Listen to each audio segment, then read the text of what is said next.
Di para sahabat itu, kaum muslimin, yang terbayang bagi mereka itu adalah infak, yang terbayang bagi mereka adalah sebuah kebahagiaan, keselamatan di akhirat yang kekal dan abadi di sisi Allah tabaraka wa taala. Semua kita boleh klaim sekarang, kamu cinta Nabi, cinta Ustaz. Cinta Nabi, cinta Ustaz. Termasuk saya, cinta Nabi, cinta. Kapan tahunya? Besok di akhirat. Maka apa kata Nabi sallallahu alaihi wasallam? Amalur rajuli biyadih. Penghasilan yang terbaik adalah pekerjaan yang dilakukan oleh seseorang dengan tangannya sendiri. Wa kullu bai'in mabrur, dan setiap jual beli yang mabrur. Ini aktivitas ini membantu saya di akhirat atau akan menyulitkan saya di akhirat? Kalau seandainya perbuatan itu ternyata akan menyulitkan kita di akhirat kelak, tinggalkan.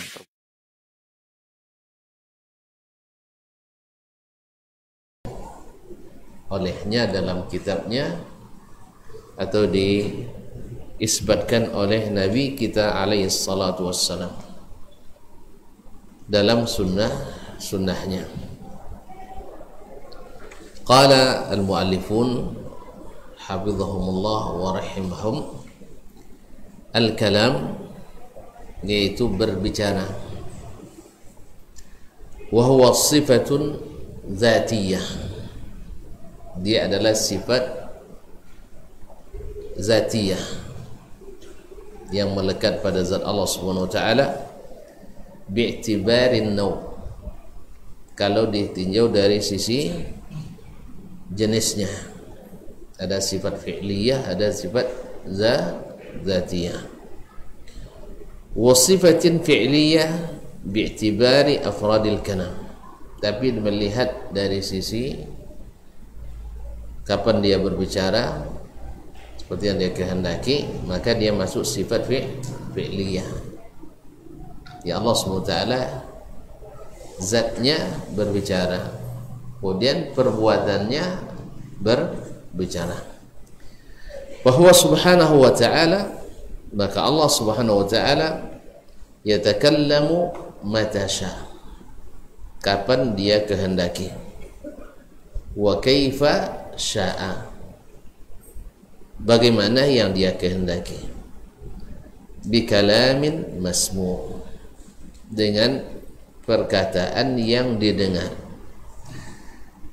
Allah SWT berbicara kapan dia kehendaki dan bagaimana dia kehendaki.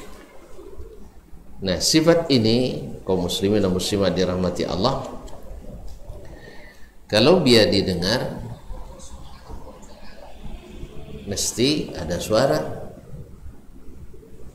ya, dan agar dipahami mesti ada huruf.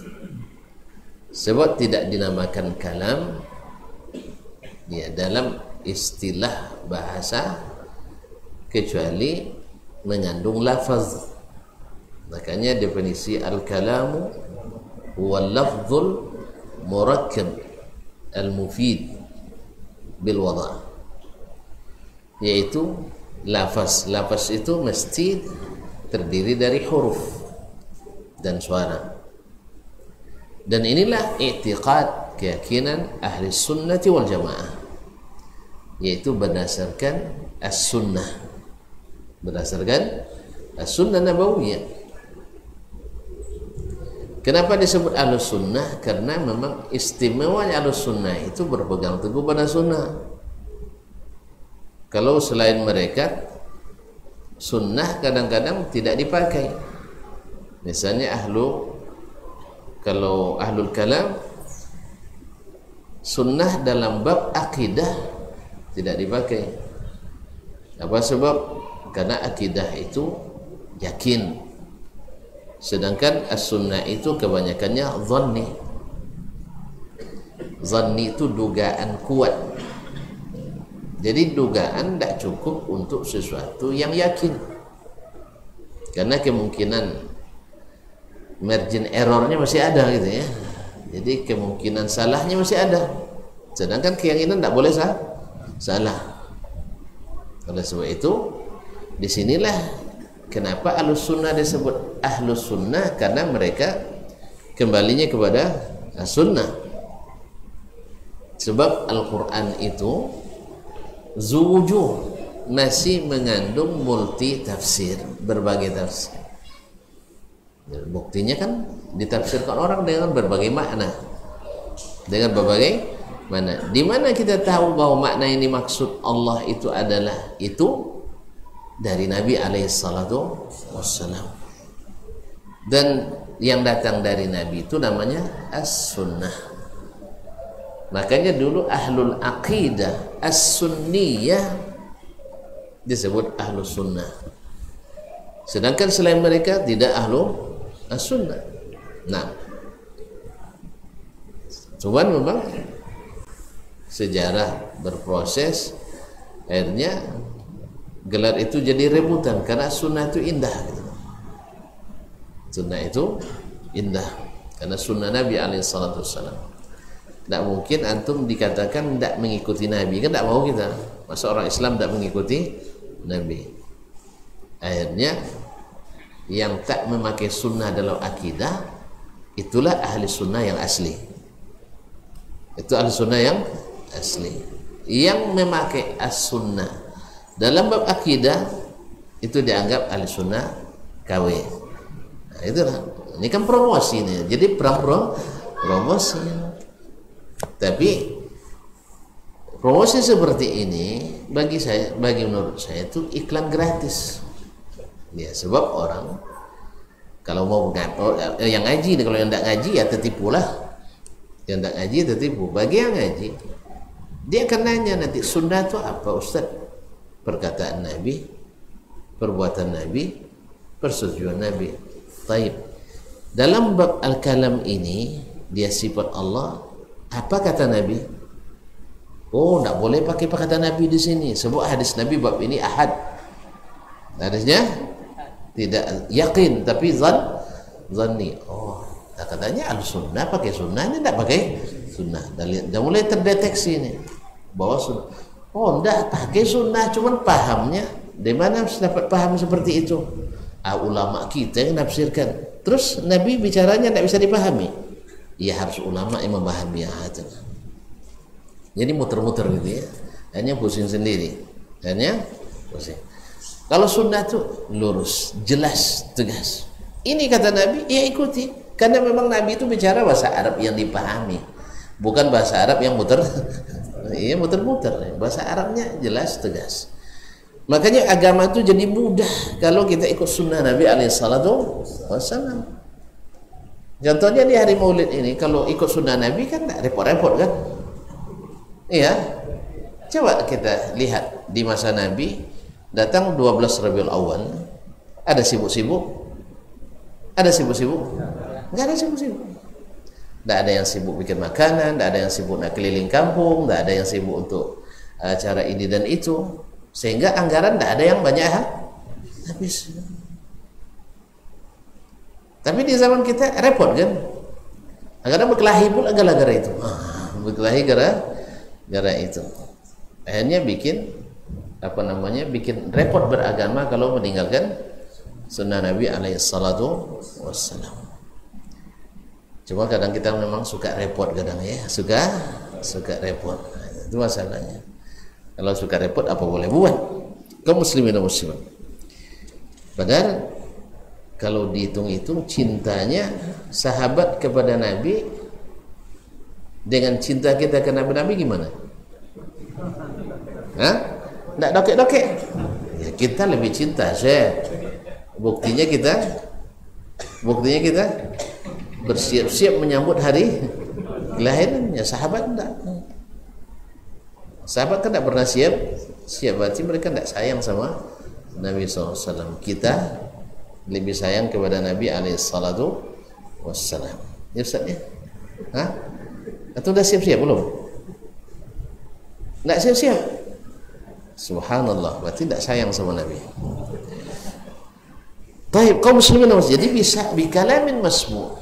Karena pada hari kiamat nanti setiap orang, wa ma minkum min ahadin illa wa yukallimuhu rabbuh. Tidak satu pun kalian nanti di hari kiamat itu, kata Nabi SAW, kecuali akan diajak berbicara oleh Allah Tabaraka wa Ta'ala. Walaysa bainahu wa bainahu turjuman, tanpa ada penterjemah. Jadi nampaknya tuan-tuan kayaknya pandai bahasa Arab semua Pak ya.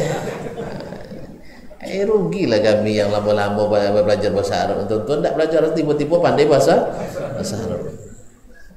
Iya. Iya Pak ya.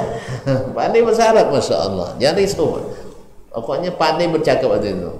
Nah, cuman kebiasaan kita nanti itu biasa duto di dunia, di akhirat dicobanya berdusta. Cuman saksi-saksinya nggak tanggung-tanggung. Kulit jadi saksi, tangan jadi saksi, telinga jadi saksi, mata jadi saksi. Kalau saksi mesti bicara nggak? Alhamdulillah mesti bicara. Pakai mulut. Kan itu. Kan telinga pakai mulut dia bicara. Antum terbayang film anak-anak ya. Ya.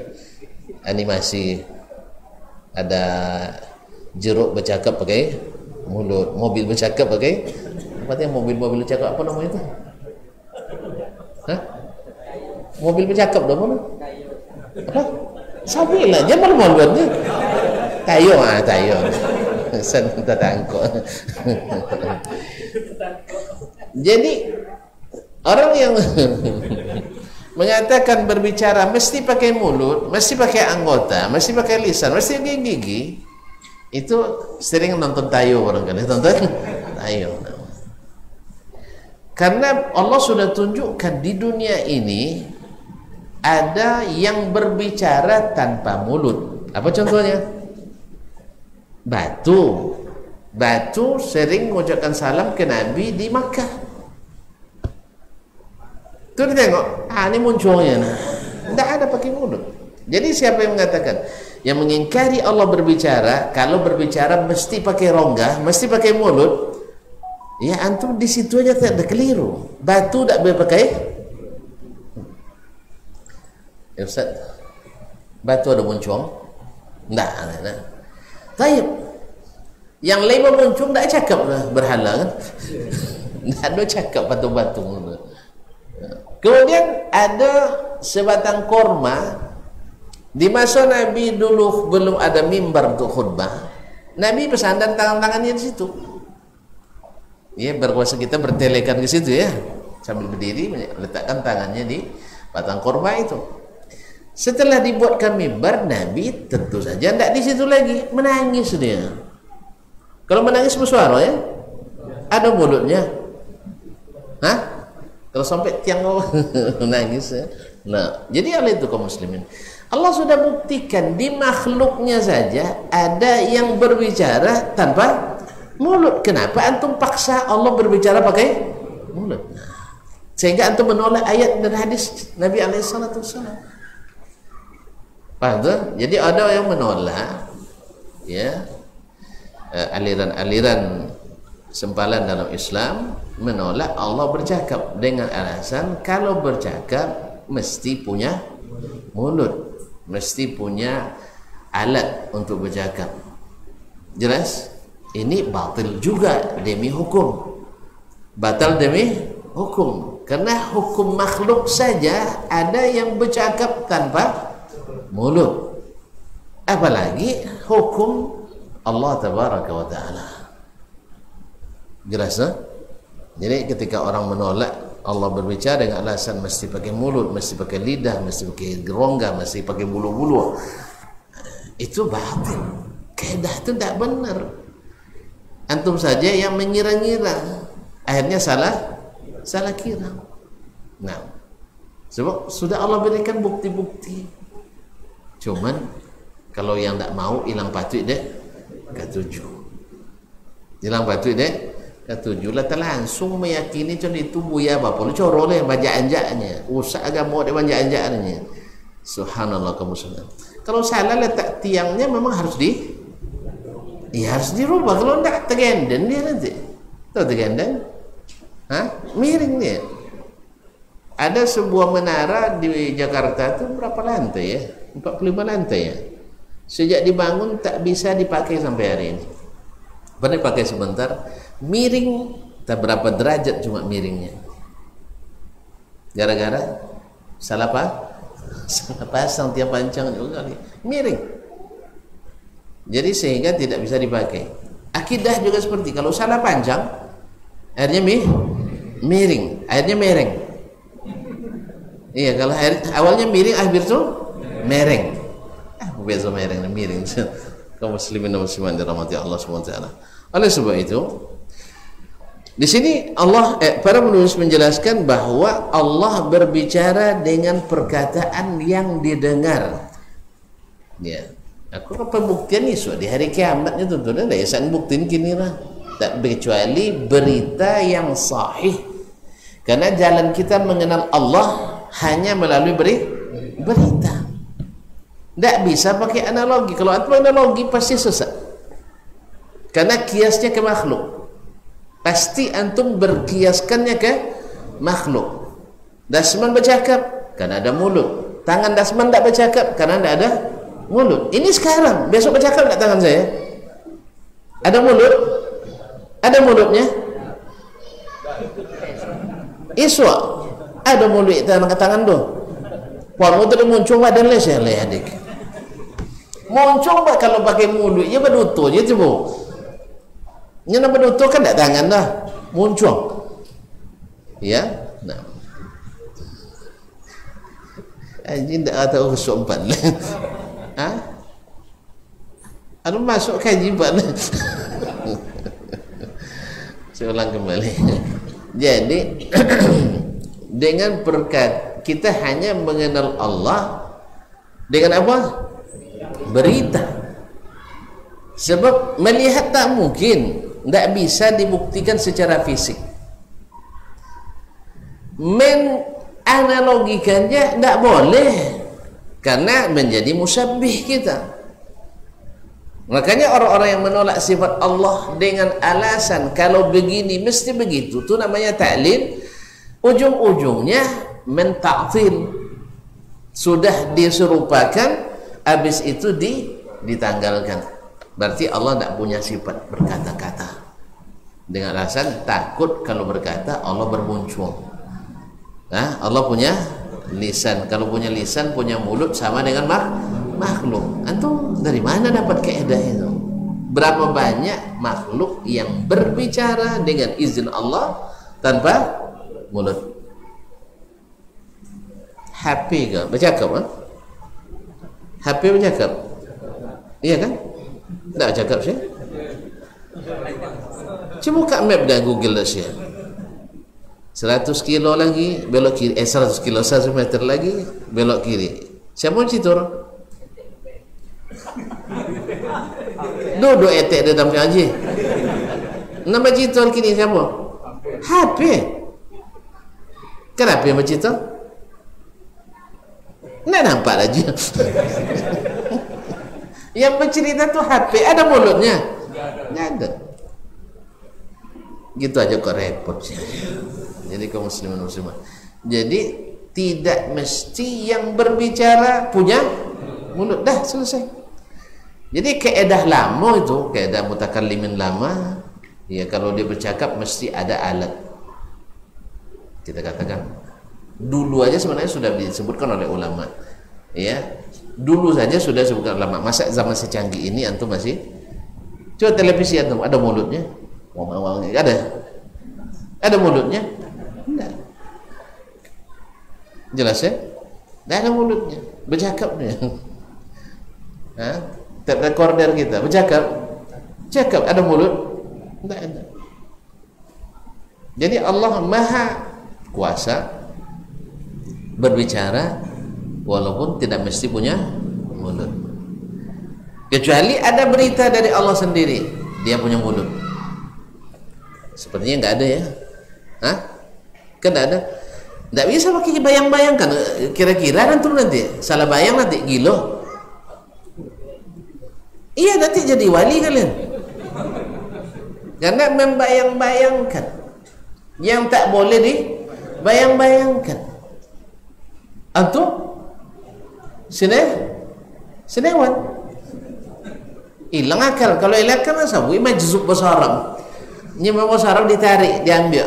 Nah, akhirnya disabui wali karena ambil akal. Lucu tuan-tuan, masya Allah. Salah doang gilo, boleh wali. Tidak salah kaji sabui wali. Salah kaji. Alhamdulillah, sahabat adalah orang-orang yang paling khusyuk berzikir, paling khusyuk beribadah. Buktinya dijamin masuk surga. Tidak ada boleh yang gilo tak ada. Tinggi kewanian tidak ada. Ya, subhanallah. Kau tak percaya mau tengok siapa yang duluan masuk surga setelah Nabi? Sahabat atau wali? Serius di saya. Sahabat atau wali? Sahabat. Alhamdulillah. Saya buat tengok masa musuh Jadi kaum muslimin dan muslimat dirahmati Allah SWT. Tak ada pula mereka sampai demikian. Jadi wa kaifa sya' bi kalamin masbu' wa qad dalla ala sifatil kalam al adillah min al kitab wa sunnah. Ini kan indahnya berakidah dalam Islam ahli sunnah itu memang perkataan Allah, perkataan Rasul. Bukan perkataan si fulan, pendapat si fulan, analisa si fulan. Tidak ada yang satu teliti si fulan tu. Tidak ada yang sampai ke langit pertama, tidak ada sampai. Ada yang sampai ke langit pertama? Tidak. Rasulullah SAW sampai ke langit ke 7. Dia dapat wahyu. Maka jelas terang gitu. Wa kallama Musa taklima. Dalam surah An-Nisa 164. Wa kallama Allahu Musa taklima. Allah berbicara ke Musa dengan perkataan yang sempurna. Eko dicoba juga untuk ditakwil lagi. Maksudnya ini kan maf'ul muqaddam. Jadi yang berbicara Musa kepada Allah. Nah, tentu ulama Ahlussunnah dapat jawab deh. Bagaimananya tuan-tuan, wa yukallimuhu rabbuhu. Dapat jawab deh. Wa yukallimuhu rabbuhu. Joleh itu fa'ilnya Allah Ta'ala. Nah, walamma ja'a Musa. Walamma ja'a Musa limiqatina. Tatkala Musa datang memenuhi perjanjian dengan kami. Wa kallamahu rabbuhu. Allah Rabbnya berbicara kepadanya. Tidak bisa mondok-ondok lah. Kau tadi bisa mondok-ondok. Musa isimnya ada alif maksuro di belakang. Antu alif maksuronya. Anda belajar nahwu. Nah. Jadi alif dalam bentuk ya. Nya tulisan ya tapi nya alif. Itu namanya alif maksura. Ada nama alif mamduda. Apa loro? Hah? Alif sudah itu hamzah. Jadi baik kaum muslimin dan muslimat dirahmati Allah. Kalau tontonlah sabit pandai bahasa Arab di akhirat tidak apa Cina bahasa Arab dunia. Ya sih. Belajar bahasa Arab dunia banyak gunanya. Memperlancar bahasa Arab di akhirat. Kalau tidak itu salah-salah jawab IAOO-nya. Iya, pokoknya harus belajar bahasa Arab sekarang, paham Al-Qur'an, paham hadis Nabi SAW, kemudian berani mengikuti. Karena hidayah itu bahasa Al-Quran bukan diketahui tapi diikuti. Siapa yang tahu tidak diikuti tidak dapat hidayah. Makanya banyak orang alim tak dapat hidayah. Ya Ustaz, ada ulama tak dapat hidayah? Ada? Mak beraninya buis ya. Jadi sampai contoh enggak? Jangan sampai contoh. Ada ulama yang tak dapat hidayah, ada. Ya, artinya yang tidak mengikuti hidayah itu. Dia berilmu tapi tak dapat hidayah itu. Kan ada Abu Talib kan tahu dia Nabi SAW, tapi diikutinya enggak. Mereka tahu. Maka mengetahui belum menyelamatkan. Mengikutilah yang menyelamatkan. Makanya Allah sebutkan faman tabi'a hudaya. siapa yang mengikuti hidayahku, bukan faman alima hudaya, siapa yang mengetahui hidayahku. Walaupun langkah utama untuk mendapatkan hidayah itu memang berilmu, belajar. Tapi kapan dapat bisa tangkap? Bila diikuti. Jelas? Baik. Walamma ja'a Musa limiqatina wa kallamahu rabbuh qala rabbi arini anzur ilaik. Al-A'raf 143, ketika Musa datang memenuhi perjanjian dengan kami, wa kallamahu rabbuh, dan Rabbnya berbicara kepadanya, qala rabbi arini anzur ilaik, lalu Musa berkata, ya Rabbi, biarkan aku melihatmu,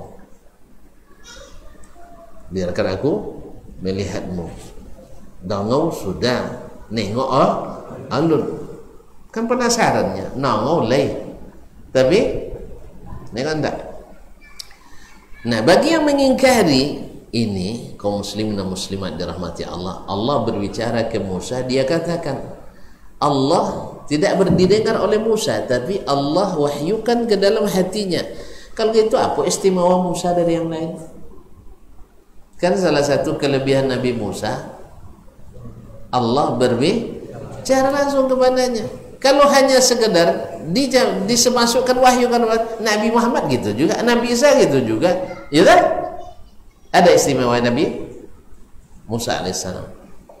Makanya kaum muslimin dan muslimat, makanya takwil itu seperti hantu, menakutkan, takut orang. Oleh itu kaum muslimin dan muslimat, indah ya baca Al-Quran, baca hadis. Taib. Wa minas sunnati, dan di antara sunnah, tadi kan Musa minta kepada Allah, tolong tengok dan tengokkan dirimu kepadaku, anzur ilaik. Lalu Allah katakan lan tarani, Musa, sekarang kamu tidak bisa tengok saya. Baik, sebab ini nikmat yang Allah simpan bagi al-mu'minin, orang-orang beriman di akhirat, lebih nikmat daripada surga. Melihat Allah lebih nikmat daripada surga. Mana tak percaya, tak Cina. Ya mana tak percaya, tak Cina. Tak lebih sama surga. Dia kalau nampak, kalau Allah nampak itu masalah. Cuma siapa yang tak beriman pada itu, betul-betul tak nampak nanti. Na'udzubillah thumma na'udzubillah. Nah, asal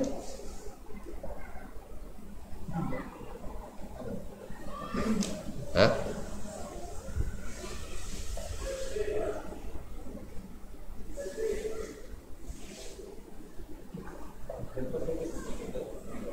Hah? Nah, live streaming lah. Nah, Azan pakai live streaming? Tidak tahu apa? Hah? Anak pakai mic nih. Sampai dia tu tahu yang tu. Saja misalnya.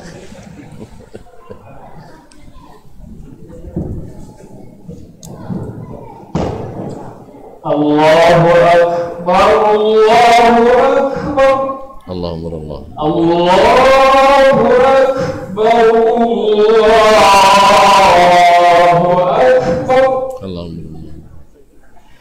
Asyhadu an la ilaha illallah. Asyhadu an la ilaha illallah.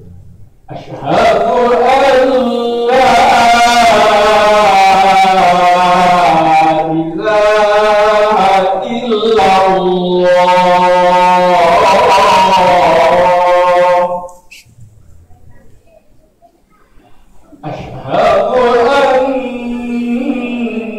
Muhammadar Rasulullah.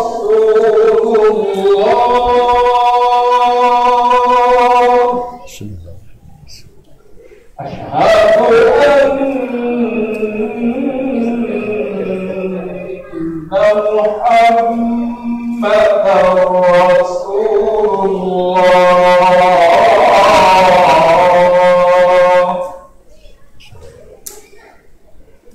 Hayya 'alas salat.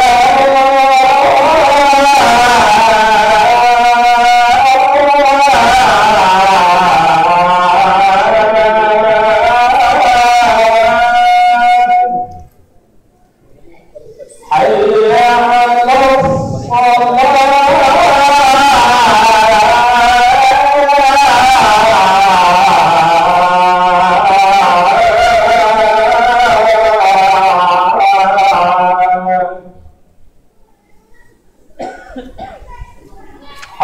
على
Masyaallah muslimin wa muslimat dirahmati Allah SWT.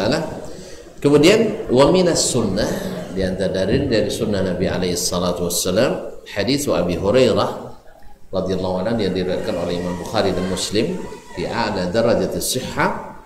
Qala Rasulullah sallallahu alaihi wasallam, Rasulullah SAW bersabda, ihtajja Adam wa Musa. Adam dan Musa berdebat, beradu argumentasi. Faqala lahu Musa, lalu Musa berkata kepadanya, ya Adam, kau bawang jika ayah ya? Subhanallah, subhanallah. Ya Adam, anta abuna. Adam, kamu itu bapak kami. Khayyabtana, engkau telah mengecewakan kami. Diri. Wa akhrajtana minal jannah, karenamu kami keluar dari surga. So dia anak-anak surga, so dia tak payah ya kan. Subhanallah. Ya Pak, ndak payah ke ngoke dunia kan. Kini lah payah balik dia. Ini kalau lakon pun payah balik. Sama juga kalau keluar dari sunnah payah balik. Ya. Payah balik. Makanya hati-hati jangan sampai keluar. Nah. Kalau ada yang bilang mantan-mantan sunnah bahaya. Nah. Kau muslimin dan muslimat dirahmati Allah, engkau mengecewakan kami dan mengeluarkan kami dari surga. Tapi kan semua kan Allah yang atur, kaum muslimin. Qala lahu Adam, lalu Adam berkata kepadanya, ya Musa, istafaqallahu bi kalamihi wa khatta laka at-taurata bi yadihi. Al-hadis. Ya, wahai Musa, wahai Musa, Allah telah memilihmu dengan kalam, dengan perkataannya. Artinya Allah berbicara langsung kepadamu. Wa khatta laka at-taurata bi yadihi, dan telah menuliskan Taurat langsung dengan tangannya pula kepadamu. Jadi ada dua sifat di sini. Satu, Allah berbicara khusus kepadamu. Berarti kalau Allah pilih berbicara langsung kepadamu, keistimewaan apa tidak? Istimewaan.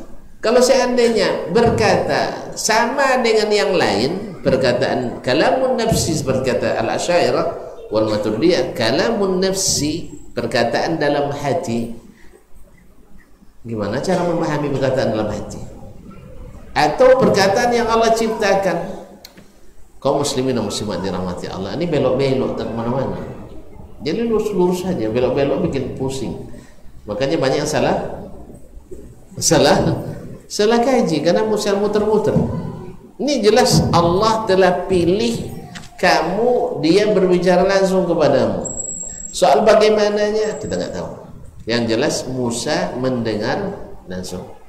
Makanya buktinya tadi, setelah dia mendengar, dia minta dengar lagi, minta lihat lagi. Jelas ya? Lah nongo tu nentak nengok leh kan. Kayak gitu. Haji ketika mampu nongo sorong. Anjak cuma ni banyak kan. Boleh tengok kan boleh tengok. Makanya Allah tak beri. Cukup kamu dengar Musa. Kalau lihat belum nanti. Dan itu yang makna balaghah dalam bahasa.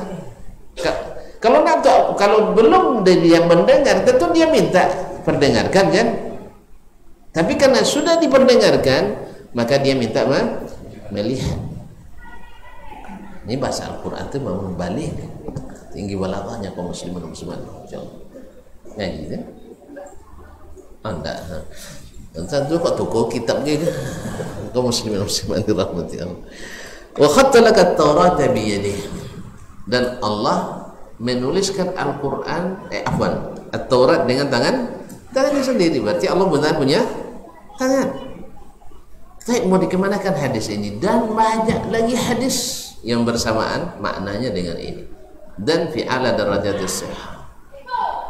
Kecuali untuk mengatakan Nabi tidak fasih menggunakan bahasa Arab, sehingga bahasa tidak joleh gitu kan, sehingga karena tidak fasih jadi tidak jelas. Padahal Nabi afsahul Arab, Nabi adalah orang Arab paling fasih. Sampai-sampai Imam kita Asy-Syafi'i rahimahullah mengatakan tidak ada satupun manusia yang menguasai bahasa Arab semuanya kecuali Nabi sallallahu alaihi wasallam. Jelas? Ya sabuk Nabi tonton tak antuk aja itu lah. Tak sayang lah. Kaum muslimin dan muslimat dirahmati Allah. Jadi Nabi alaihi salatu wassalam, Nabi alaihi salatu wassalam apa maksud tadi? Lupa sampai terakhir. Kata Imam Asy-Syafi'i, tidak ada satupun yang menguasai bahasa Arab seluruhnya dari orang Arab kecuali Nabi. Berarti keterangan beliau paling jelas, paling terang. Berarti kalau sempat kalam tiba dia haji dia bapa adam beresek-lesek. Itu masalahnya kan sudah dikatakan jangan dilesek-lesek. Itu manukang lah situ. Ya tukang Alibaba lah kan. Tahu tukang Alibaba nya? Balau dia bawi sedih itu. Balau dia bawi ini. Kaum muslimin dan muslimat dirahmati Allah SWT. Dan memang lahir yang itu bukan dari orang yang dari awalnya berangkat dari sunnah. Silakan diteliti, lahirnya aliran keyakinan seperti itu bukan berangkat dari orang yang lahir dari perut rahim sunnah. Ya, jelas tidak? Bukan dari sunnah lahirnya, dari al-rai, alur-rai, Mu'tazilah, Kullabiyah, lahir aliran ini.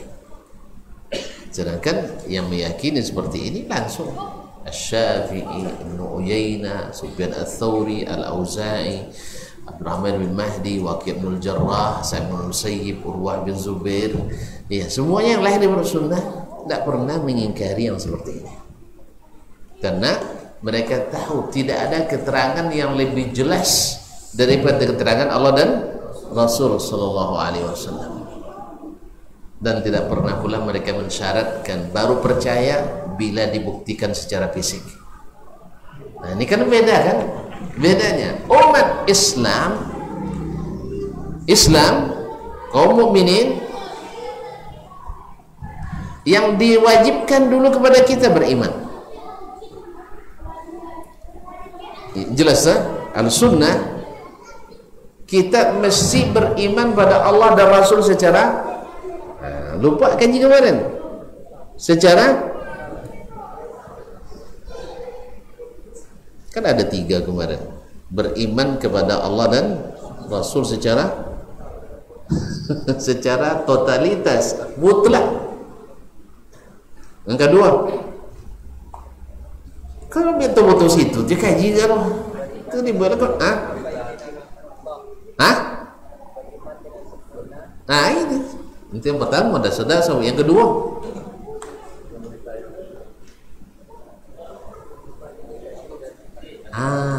tidak satu pun yang serupa dengan Allah.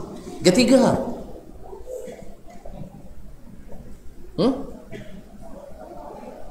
jangan mencoba-coba mencari bukti fisik. Pesek wadah. Kalau coba-coba cari bukti fisik, tidak ada. Antum tak akan ketemukan bukti fisik. Maka penelitian dalam masalah ini semuanya kira-kira. Makanya awalnya ragu, ujungnya bimbang. Padahal Al-Quran sudah tegaskan, zalikal kitabu la raiba fihi. Tak apa antum ragu. Ustaz ya. Makanya betul lah orang tua itu ketika Ar-Razi datang, Imam Ar-Razi tidak kenal Al-Fakhr Razi, sahibul Kasyaf, penulis kitab tafsir Al-Kasyaf, ya ulama di abad ke-6 Hijriah dulu. Ketika datang ke Nisabur, saya menghafalnya ke Baghdad, dia diiringi oleh kurang dari 300 orang murid-murid setianya.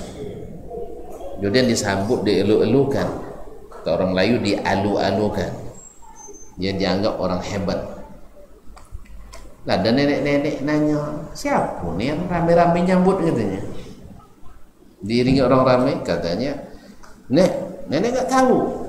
Ada imam, ini imam yusbitu wujudallah bi alfi dalil, yang bisa menisbat keberadaan Allah, wujud Allah dengan 1000 dalil.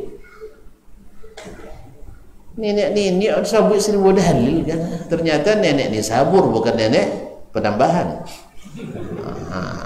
Ya, apa jawabannya? Dia orang berilmu rata-rata waktu itu di situ. Kalau bukan laula anna fi qalbihi alfa syakkin lamahtaja ila alfi dalil. Kalau bukan karena di hatinya ada 1000 keraguan, tak perlu 1000 dalil. Al-Quran zalikal kitab la raiba fi. Saci dah cukup kan, zalikal kitab. Makanya umat Ahlus Sunnah wal Jamaah mengatakan yang pertama wajib dilakukan oleh seorang mukallaf beriman kepada Allah dan Rasul. Sudah itu nak meneliti silakan. Tapi yang seluruh mereka tidak, teliti dulu baru diimani. Dan biasanya penelitian diawali dengan keraguan. Apa masalah yang mau dipecahkan? Rumusan masalah. Dari awal ke masalah. Dari awal bermasalah, tentu ujungnya tambah masalah. Karena yang akan ditelitinya sesuatu di atas. Sang diate jole payah neliti, apalagi yang tak jole di mana-mana. Itu paham tak? Yang sudah jelas fauqas samawat, di atas langit, tak juga bisa sampai teliti. Apalagi yang tak beralamat. Contoh suwe, tak tentu alamat sampai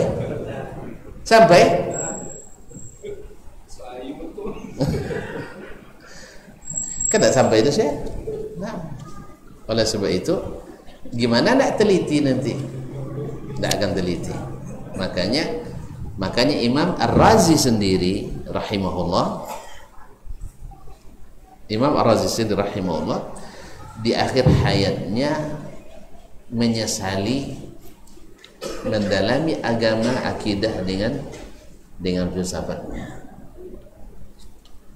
Sampai beliau menasihati, kalau siapa yang tahu mengikuti cara saya, tahu betapa tidak berilmunya saya. Dan diriwayatkan wallahu alam, dia bertobat dan kembali kepada ahli sunnah dengan berhujjah kepada sunnah. Demikian juga Imam Al-Ghazali rahimahullah ta'ala. Kenapa? Tadilah awalnya bermasalah, ujungnya Iya. Awalnya bermasalah, ujungnya masalah. Awalnya ragu, ujungnya bimbang. Oleh sebab itu bacalah kata beliau firman Allah bil itsbat. Nah, misalnya Ar-Rahmanu 'ala 'arsyish istawa bal yadahu mabsutatan. Baca dalam nafi menafikan laisa kamitslihi syai'un. La tudrikul absar wa huwa yudrikul absar wa huwa latiful khabir. La ya'uduhu wa la ya'uduhu hifdhuhuma. Allahu la ilaha illa la ta'khudhu sinatun wa la nawm. Enak, jelas, tegas, terang, benar dan yakin. Di mana? Nur sebulan begini, sebulan begini. Jelas ya? Ustaz, karena memang rata-rata atau semua itu tidak lahir dari rahim sunnah memang. Bukan dari orang-orang dikenal dari ahli sunnah pada awalnya. Ya, tiba-tiba sudah menjadi ikon sebuah pemikiran lalu ditempelkan ahlu sunnah pada awalnya. Kemudian karena banyak ulama-ulama setelah itu belajar, banyak pula orang-orang yang ahli di hadis, ahli di fikih terkena syubhat itu. Ada yang parah, ada yang ringan. Biasalah yang namanya penyakit, yang namanya virus itu kalau imunnya kuat, sikit-sikit kenanya. Hanya batuk-batuk sikit kan, bersin-bersin. Tapi yang imunnya kurang kuat sampai diisolasi. Ya. Bahkan pakai ventilator. Kadang sampai lewat. Enggak bisa balik. Apa sebab? Tadi lah. Jadi tidak sedikit orang yang berilmu tentang hadis, yang berilmu tentang tafsir, berilmu tentang nahwu, tentang saraf, di mutaakhirin khususnya setelah tahun 500 sehingga banyak, atau abad ke-5, sehingga banyak pula yang terlibat di dalam ilmu tersebut. Cuman tidak murni, itu aja, karena imunnya masih kuat. Sebutlah semacam Imam Al-Baihaqi misalnya, atau seperti Imam An-Nawawi, atau Imam Ibnu Hajar rahimahumullahu jami'an. Mereka tidak murni mengikuti teori-teori yang menafikan sifat, semuanya tidak. Cuman di sebagian mereka kono bosin-bosin kan. Ya, itulah bukti bahwa Allah Maha Kuasa, bahwa tidak satu pun ulama yang maksum. Ya, tadilah makanya ini membuat para ulama Ahlussunnah mewanti-wanti, jangan lupakan prokes, protokol kesehatan. Sebab kan kita tidak tahu kadang kondisi tubuh kita imunnya tinggi atau sedang lemah. Kalau pas masuk virus imun rendah tadi lebangnya, terpaksa dah isa ke masjid 2 minggu. Ini kan dupokan. Ikan itu ada sampai taguliang, ada sampai tatilantang, ada ndak pulang, berpulang, sehingga tidak bisa pulang. Itulah makanya jaga prokes kesehatan iman, jangan dekat-dekat daerah pandemi, daerah yang zona walaupun hanya level 2 walaupun hanya level 2 sampai pastikan sudah putih. Jelas? Apalagi masalah yang berkaitan dengan akidah. Tadi saya bertemu dengan salah seorang orang terdidik, orang intelektual kan. Dilihat ceramah-ceramah orang yang terkontaminasi. Sudah itu saya lihat jawaban, kalau sudah ada jawab sama Ustaz tidak perlu saya ikut lagi, nanti melekat pula virusnya gitu. Karena kaum muslimin, mohon maaf, jangankan orang biasa, tenaga medis dan paramedis pun tertular. Padahal sudah pakai APD yang luar biasa. Atau APD, alat pelindung diri. Ada bunuh diri. Ya karena mereka tadilah, karena kecapean imunnya tuh turun. Kita pun kadang-kadang kecapean nanti mengikuti itu akhirnya menyerah. Kecapean kita, makanya kalau terlalu diikuti nanti antum kecapean, tidak usah diikuti. Bikin komentar-komentar nanti kecapean antum akhirnya nyerah.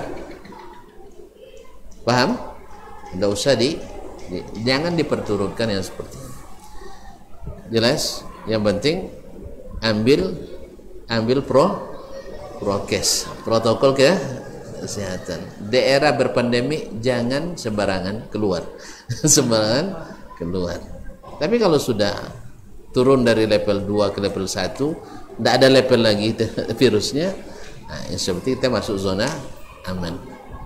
Dan zona aman bukan berarti tak mungkin ada virus, ada bakteri, ada mikroba dan lain-lainnya. Dan orang yang berada di jalur yang sehat pun kadang-kadang sakit. Buktinya orang bekerja rumah sakit juga sakit. Iya kan? Dokter spesialis diabetes kena diabetes ada. Yang spesialis THT kena kanker kerongkongan banyak. Iya kan?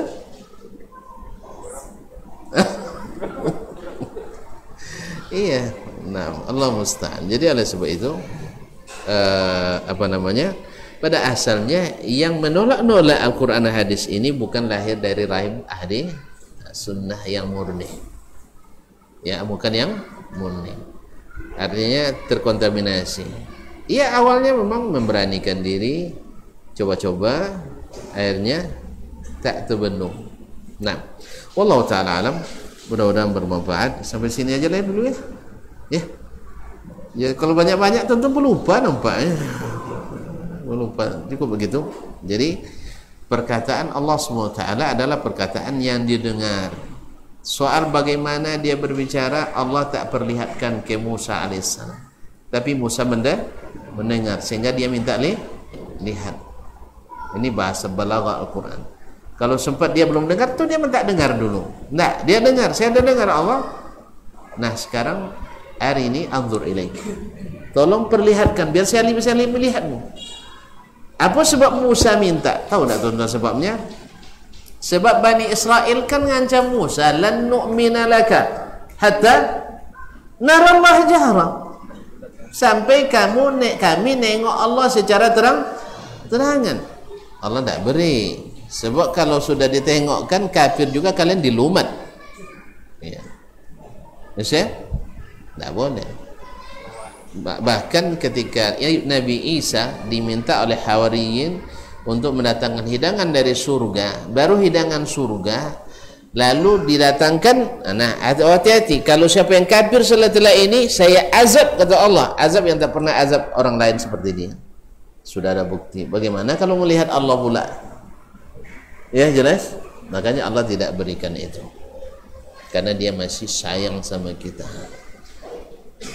Allah masih sayang. Sebab kalau sudah dibuktikan masih ingkar juga, tidak ada cerita lagi. Ya, ambil satu-satu masuk neraka semua, kan? Nauzubillah. Tapi Allah berikan kita ujian agar kita kembali.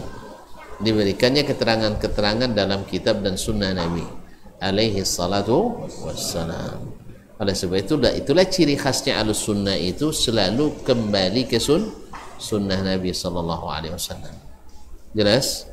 Ya, kalau jelas berarti kita di sini. Terima kasih dan mohon maaf. Tidak ada pertanyaan sih. Hah? Apa dong? Mungkin yang berkawan tadi kan. Jadi selama itu hanya memahamkan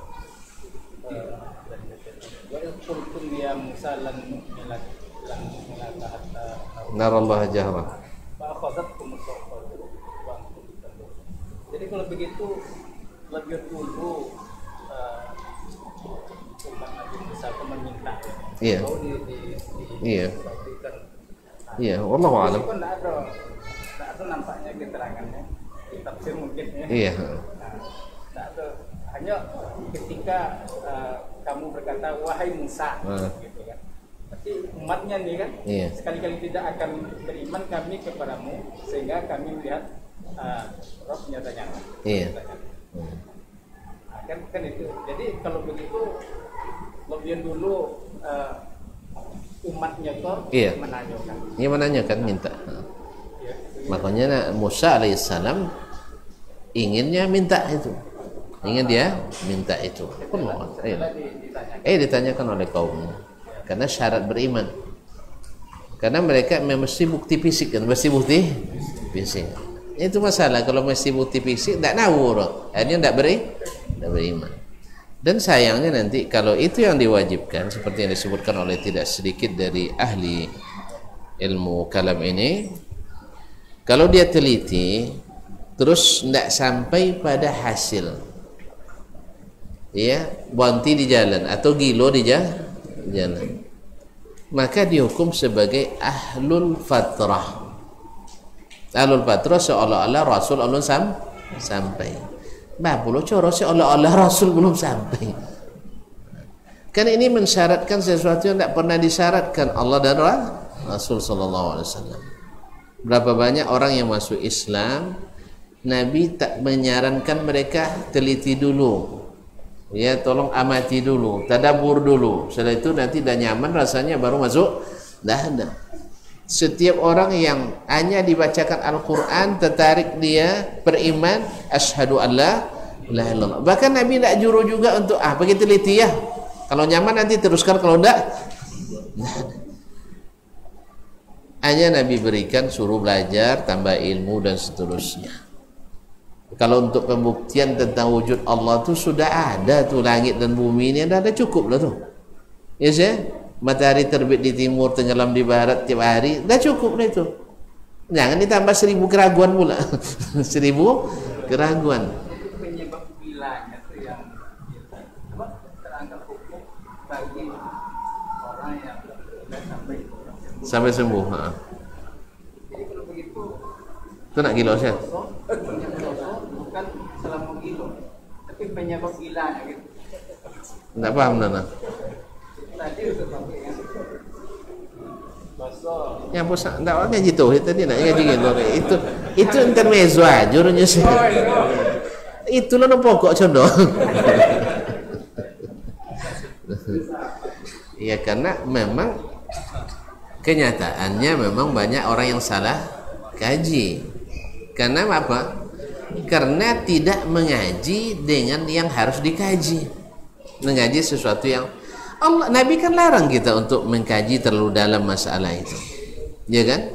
Al-Quran juga melarang untuk terlalu mendalam mengkaji-kaji, apalagi masalah yang gaib. Tidak ada suruhan untuk itu. Lalu dikajinya tentu salah kaji. Kemudian kita dilarang untuk melakukan sesuatu yang diada-adakan. Lalu kita ada-adakan, akhirnya salah pengadaan. Akhirnya tidak cair dana, ponyong. Iya kan, tak cair dana apa? Banyak.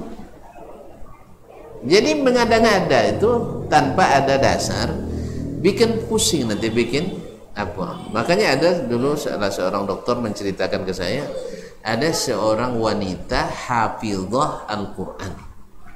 Hafizah Al-Quran 30 juz. Tidak juz 30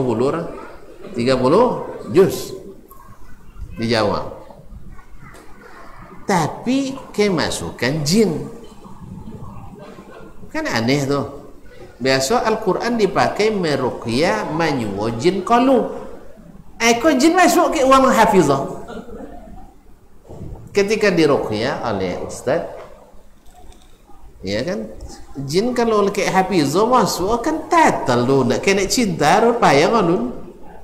Jadi akhirnya tanya dek ustaz lu, ada amalan-amalan khusus yang mbak lakukan? Tidak ada saudaranya. Saya datang kadang-kadang bono. Oh iya, dulu kiai saya pesankan untuk membaca di setiap pagi dan petang ya Rahman 3000 kali. Tidak boleh salah hitung, tidak boleh terlupa. Kalau salah hitung ulang lagi dari satu. Kalau sampai 2199 kan tuh salah hitung kan, lupa, ulang lihat. Itu yang diamalkannya. Itu barangkali Ustaz. Ini coba ruqyah balik, bercita dalam Wong siapa? Rahman nya. Apa maksudnya? Tiai ndak kurang pada 3.000 kali dia bawa dan daerahnya. Tiai 3.000 kali kana? Oh ya Rahman, ya Rahman, ya Rahman. Itu tanda bahwa zikir yang dikarang bukan justru menjadi penghalang bagi setan, tapi menjadi tempat sarang masuknya setan. Jelas? Makanya kalau ada orang berzikir sampai hilang akal atau sampai berpasung, mesti dicurigai, berarti zikir karangan. Pasti zikir karangan. Sebab Allah yang mengatakan orang berzikir itu dilindungi. Nabi yang katakan jadi hirz, jadi penghalang, jadi hisn, benteng. Tiba-tibanya masuk toget itu, berarti karena karangan. Jelas tuan-tuan? Jadi bang, aku gak boleh kaji. Tu mau baca zikir kamilah. Bosanlah mau baca dari umah pun umur dari umah yang nak untuk ke umah dan bau buat bosanlah. Ancak, ya kan? Pakai IMB lah buatlah. Iko mau dibuat dari gubuk tak pakai IMB. Benteng lah bapak kau. Ada security. Apa salah pindah kau kian? Tak lah bayar. Tak lah. Tak pakai bayar. Jadi oleh itu kaum muslimin dan muslimat dirahmati Allah.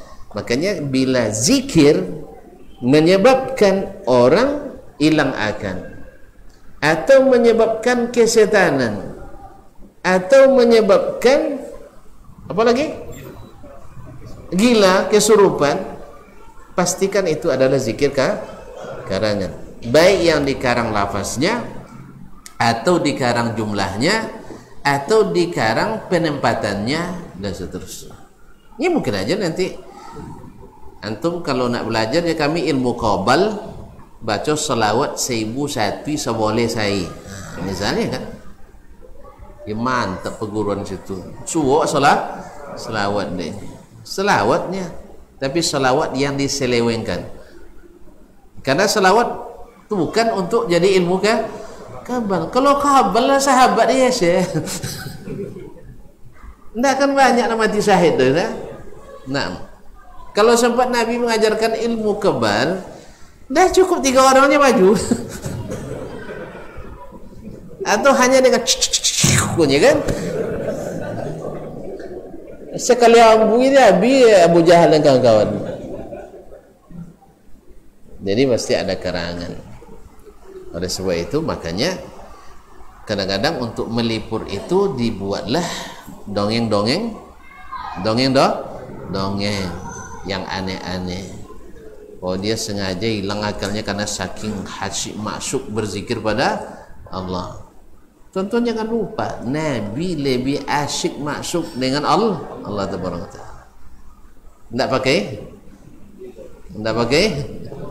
Tidak pakai pasung. Jadi ikutilah beliau, karena dia imam yang membimbing kita ke surga. Yang lain-lain di mana? Kalau tidak ngikut beliau, kata Imam Syafi'i rahimahullah, sekalipun berjalan di atas air, terbang di udara, tapi kalau sikapnya terhadap sunnah tidak sami'na wa ata'na, bagi saya itu bukan wali Allah. Bukan wali Allah. Mungkin wali mungkin wali saya. Kalau bahasa beliau bukan seperti itu. Bahasanya bagi saya tidak dianggap apa-apa. Nah, walaisa bisa. Tidak ada gunanya itu. Karena dulu tali bisa jadi ular kan? Tali bisa jadi ular. Tukang sihir banyak. Nabi disihir oleh orang Yahudi, Labid al-Asam, Yahudi. Dia tidak datang ke tempat istrinya, tapi dibayangkan beliau berhubungan dengan istrinya. Sihir. Oleh itu kaum muslimin dan muslimat dirahmati Allah. Oleh itu kita berlindung kepada Allah Subhanahu wa taala daripada kesesatan yang dibungkus dengan kebenaran. Nasallallahu alaihi wasallam. Terima kasih dan mohon maaf. Ya. Jadi tambah pertanyaan enggak? Sudah ya. Nah, kita jumpa lagi pekan depan insyaallah taala. Kalau ada pertanyaan siapkan banyak-banyak. Tapi jadinya payah-payah. Nah, wallahu taala a'lam wa sallallahu ala nabiyina Muhammadin wasallam. Wa subhanakallahumma bihamdik asyhadu an la ilaha illa anta astaghfiruka wa atubu ilaik.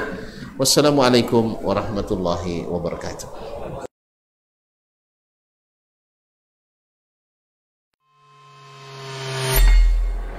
Di para sahabat itu, kaum muslimin, yang terbayang bagi mereka itu adalah infak. Yang terbayang bagi mereka adalah sebuah kebahagiaan, keselamatan di akhirat yang kekal dan abadi di sisi Allah tabaraka wa taala. Semua kita boleh klaim sekarang. Kamu cinta Nabi? Cinta Ustaz. Cinta Nabi? Cinta Ustaz. Termasuk saya. Cinta Nabi? Cinta. Kapan tahunya? Besok di akhirat. Maka apa kata Nabi sallallahu alaihi wasallam? Amalur rajuli biyadih. Penghasilan yang terbaik adalah pekerjaan yang dilakukan oleh seseorang dengan tangannya sendiri. Wa kullu bai'in mabrur. Dan setiap jual beli yang mabrur. Ini aktivitas ini membantu saya di akhirat atau akan menyulitkan saya di akhirat. Kalau seandainya perbuatan itu ternyata akan menyulitkan kita di akhirat kelak, tinggalkan perbuatan itu.